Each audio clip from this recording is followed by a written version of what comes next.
Tax है, CBI है, IT है, रॉ है, इसका पूरी तरह से इस्तेमाल किया जाएगा। लोगों पर जो है वो रेट डाली जाएगी और काफ़ी बड़ी पैमाने पर यहाँ जो है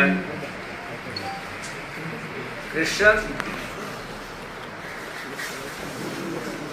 मुस्लिम और जैन, इन पर जो है वो काफ़ी बड़ा हमला होना शुरुआत हो जाए।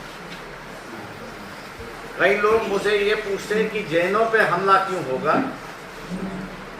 जैन समाज वैसे शांतिपूर्वक समाज है, इसमें कोई दो राह नहीं है। पूरी तरह से वेजिटेरियन समाज है, इसमें दो राह नहीं है। लेकिन यहाँ जितना भी नॉन वेजिटेरियन चीज़ें जो है, जिसका व्यापार जो है, ये व्यापार जैन समाज के हाथ में है और उनके ही व्यापारी कर रहे हैं। इसलिए जैसे जैसे ये वेजिटेरियन वर्सेस नॉन वेजिटेरियन का झगड़ा शुरुआत होगा, वैसे वैसे जैन समाज को टारगेट किया जाएगा कि क्या आप दिखाने के लिए वेजिटेरियन है, लेकिन असलियत में जो व्यापार आपका है, ये आपका व्यापार जो है वो नॉन वेजिटेरियन व्यापार है और इसलिए आप हमको गुमराह कर रहे हो, बेवकूफ़ बना रहे हो। और इसलिए जैन मुनि और साधु जो है, इन पर मैं समझता हूँ कि खतरा मंडरा रहा है। जो बातें मैं सुन रहा हूँ उस बातों को मैं दोहरा रहा हूँ। इसलिए मैं तमाम भारतीयों से अनुरोध कर रहा हूँ कि दिवाली के बाद परिस्थिति ऐसी बदली जाएगी, ऐसा माहौल बनाया जाएगा कि जिसपे जो गोधरा में हुआ या जो मणिपुर में हुआ, उसके कई जगह कांड होने की पॉसिबिलिटी है, उम्मीद है। और इसलिए मैं लोगों से कहता हूं कि पार्लियामेंट के चुनाव तक आप शांति रखिए, किसी भी प्रकार के भड़कावे में ना आए। ये जो सनातन धर्म के कुछ लोग हैं कि जो अफवाहें फैलाते रहते हैं, उस पर आप भरोसा न रखते हुए आप शांतिपूर्वक, अगर लोकसभा का चुनाव होता है तो मैं समझता हूँ कि हमने बहुत बड़ी बात हासिल की। वरना दुनिया में यही जाएगा यहाँ पर कि हिंदुओं की सरकार है और हिंदुओं की सरकार होने के बाद हिंदुओं पर ही अत्याचार हो रहा है। ये मेरे ख्याल से इतिहास इस देश में नहीं दोहराना चाहिए। इसलिए आम जनता जो है, भारतीय जनता जो है, वो शांतिपूर्वक अपने आप को पेश करेगी दिवाली के बाद लोकसभा के इलेक्शन तक, ऐसा मैं भारतीयों से उम्मीद करता हूँ। पिछले कई मुस्लिम आरक्षण की भी डिमांड हो रही है, मुस्लिम आरक्षण। हाँ, उदगिर में भी बैठे हुए है। उस बात को जो है वो बम्बई हाई कोर्ट ने एक्सेप्ट कर लिया है कि शिक्षा के क्षेत्र में जो है वो 5% इनको आरक्षण होना चाहिए।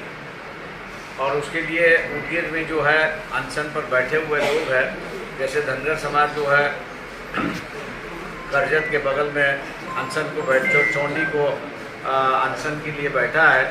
वैसे और लोग जो है पोलियो में भी सुन रहा हूँ वो भी अब अनशन पर बैठने के लिए तैयार है। तो आरक्षण के मुद्दे को लेते हुए मैं समझता हूँ कि काफ़ी बड़ी ध्यान सुना होगी, ऐसा मैं मानता हूँ। सर, पिछले कुछ महीने पहले आरएसएस प्रमुख मोहन भागवत मस्जिदों में जाते हैं, मदरसों में जाते हैं और कई दूसरे समाज के लोगों के इबादत गाहों में जाते हैं। तो क्या आपको लगता है कि आरएसएस पूरे देश के लोगों को एक साथ लेकर साथ चलने वाली है? कि आरएसएस कभी भी, जब तक वो गोलवलकर की किताब वी एंड हिज ब्रदरहुड, इसकी निंदा नहीं करती, और जिस तरह से डॉक्टर बाबा साहब अम्बेडकर ने हिंदू धर्म के मनुस्मृति से कहा कि मैं इससे सहमत नहीं हूँ, ये व्यवस्था मैं मान्य नहीं करता हूँ, इस व्यवस्था को मैं बदलूँगा। और इसलिए उनके जो साथी थे, उन साथियों के साथ उन्होंने उसका दहन किया और कहा कि नई व्यवस्था हम लोग इस देश में ले आएंगे। उसी तरह मोहन भागवत, जब तक ये जो गोलवलकर की किताब है वी एंड दी ब्रदरहुड, इसको जब तक नकारते नहीं, जलाते नहीं, अपने आप को बगल रखते नहीं, और संविधान की सामाजिक व्यवस्था ये हमारी व्यवस्था है, हम इसको स्वीकार करते हैं, इन बातों को जब तक दोहराते नहीं तब तक इनका मस्जिदों में जाना, गुरुद्वारे में जाना, मैं समझता या बुद्ध विहार में जाना, इसका कोई मतलब नहीं है। ये सिर्फ दिखावा है। अब उनके पाँव के नीचे की मट्टी जो है वो फिसल चुकी है। और इसी साल आपने देखा होगा कि 2021 और 2022 इस साल में करीब करीब 1,10,000 हिंदू फैमिली जो है, परिवार जो है, अपने आप को खतरा महसूस कर रहे थे, देश छोड़ के चले गए, नागरिकता भी छोड़ के चले गए। तो ये जो आने वाली परिस्थिति है, इस आने वाले परिस्थिति को मैं समझता हूँ कि जो हिंदू वोटर है उसने इस बात को गौर करना चाहिए कि बाबा साहब अम्बेडकर ने थॉट्स ऑन पाकिस्तान की जो किताब लिखी, उसका एक मकसद ये भी था कि हिंदुओं को अपना एक राज होना चाहिए। और नक्शे के साथ में उन्होंने बताया कि हिंदुओं का राज कैसे होगा।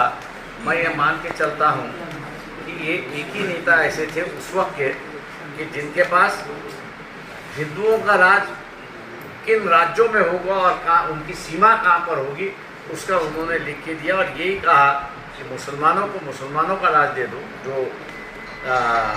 वेस्ट पाकिस्तान के जो मुसलमान हैं, जो एक अलग कौम है वहाँ पर, उनको एक अलग से उनका राज्य दे दो। तो और हिंदुओं का अपना एक अलग से राज बनना चाहिए। तो मैं समझता हूँ कि हिंदुओं का एक अलग से राज भारत बन चुका है, लेकिन इस हिंदू समाज के अंदर कई देवता है, कई देवियां हैं, कई विचारधारा है कि जिसको आप स्वीकार नहीं सकते।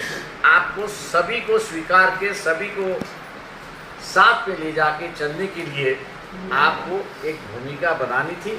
और इसलिए उस वक्त जो है वो बाबा साहब अम्बेडकर ने प्रियम्बल में सेकुलर ये लफ्ज़ इस्तेमाल नहीं किया, लेकिन संविधान के चारों कोने पर सेकुलरिज्म का ठप्पा जो है वो लगा दिया था।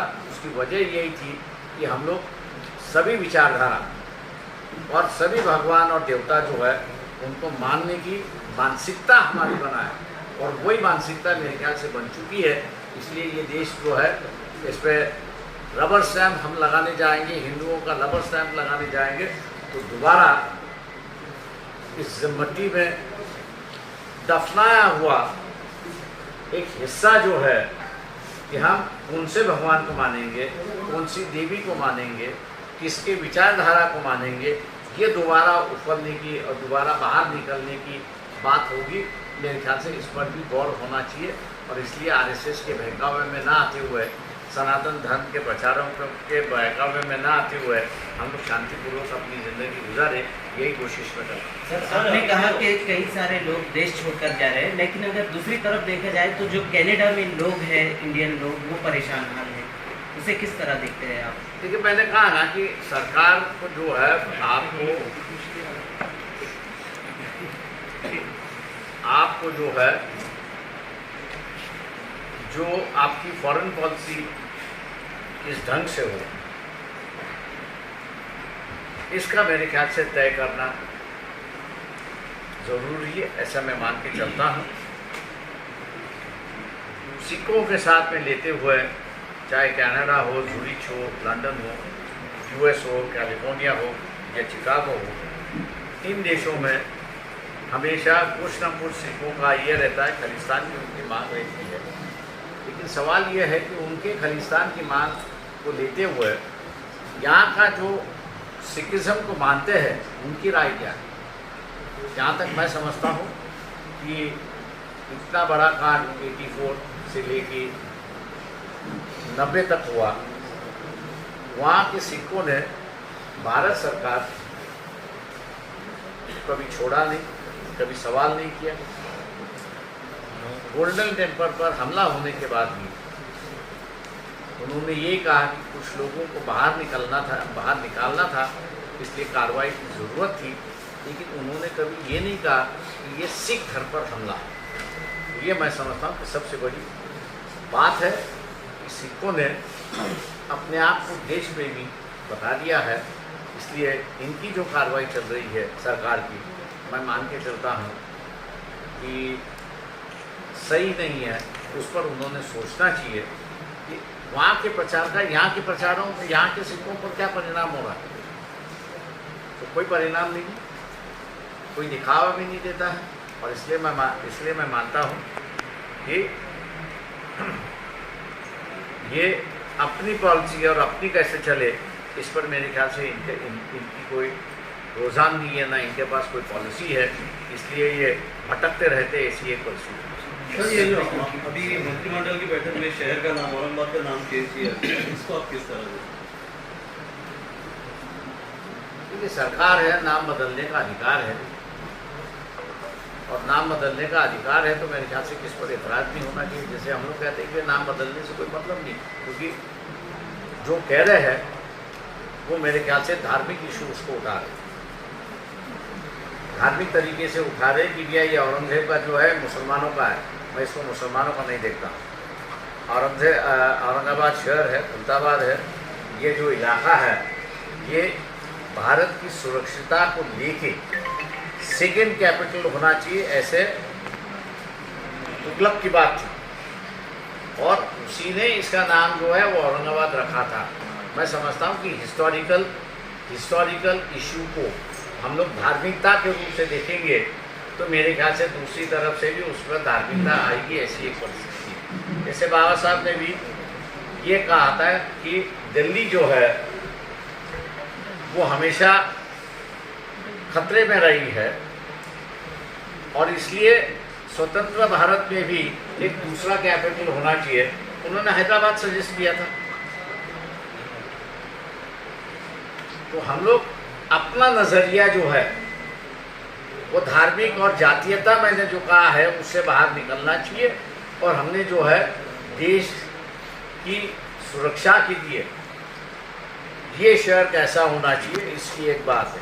हम लोग जैसे कहते हैं कि भाई तुमने संभाजी नगर लग दिया, इसका मतलब है कि 14वें सदियों से लेके दिल्ली असुरक्षित है। इस मामले को जो उठाया गया, और जो इतिहास हम लोग देते हैं कि दिल्ली हमेशा 600 साल में 17 बार हमले हुआ है, इनसिक्योर्ड है। हम लोग उस इनसिक्योरिटी के माध्यम से क्यों नहीं देखते इसको? हम लोग हर बात जो है धार्मिक आईने से ही क्यों देखना चाहते हैं?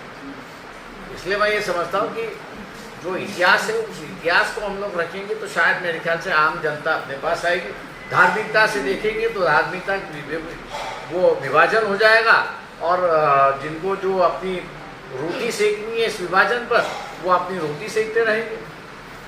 सर, पार्लियामेंट में जो वाकया हुआ था दानिश कुंवर का, उसको किस तरह देखते हैं? ठीक है, दानिश का जो है वो सभी ने दानिश के साथ, दानिश के लिए जो लफ्ज़ इस्तेमाल किया, वो मैं समझता हूँ कि सभी ने निंदा करना चाहिए। लेकिन उसके साथ साथ मुसलमानों से भी मैं कहना चाहता हूँ कि आपका ये जो रवैया है कि जीतने वाले के साथ जाना और कांग्रेस वालों के साथ में जाना, ये दो बातें जो है ये मुसलमानों के खिलाफ बड़ी बात है। क्योंकि आज उनका समर्थन करने के लिए ना कांग्रेस आया, ना और कोई आया, सिर्फ चाय पीने के लिए राहुल गांधी गए उसके घर में, उसके अलावा कोई दिखाई नहीं देता है। इसलिए जो समाज की विभिन्नता है, यहाँ पे समाजवादी थे, यहाँ पे लेफ्टिस्ट थे, यहाँ पे ह्यूमैनिस्ट थे, कि जो मुसलमानों की हिमायत करती थी, आज जो है वो मुसलमानों को हिमायत करने की वंचित के अलावा कोई दिखाई नहीं देता है। और उसकी वजह यह है कि आप जब तक इस संकल्पना से बाहर नहीं निकलते, हारने वाले जीतने वाले के साथ हम लोग जब तक नहीं जाएंगे, और कांग्रेस वालों का साथ आप जब तक नहीं छोड़ोगे, तब तक मेरे ख्याल से आपको बचाने के लिए सदन में भी कोई नहीं आया, ना पब्लिक में भी कोई नहीं। इसलिए अपना रवैया जो है वो मुसलमानों ने देखना चाहिए कि इस रवैये से हम लोग मित्रता करते हैं, या हमसे लोग छुटकारा पाते हैं, इस पर देखना जरूरी है, ऐसा मैं मानता हूं। एमआईएम के साथ समझौता मुमकिन है अभी भविष्य में? पहले भी कहा गया। Thank you.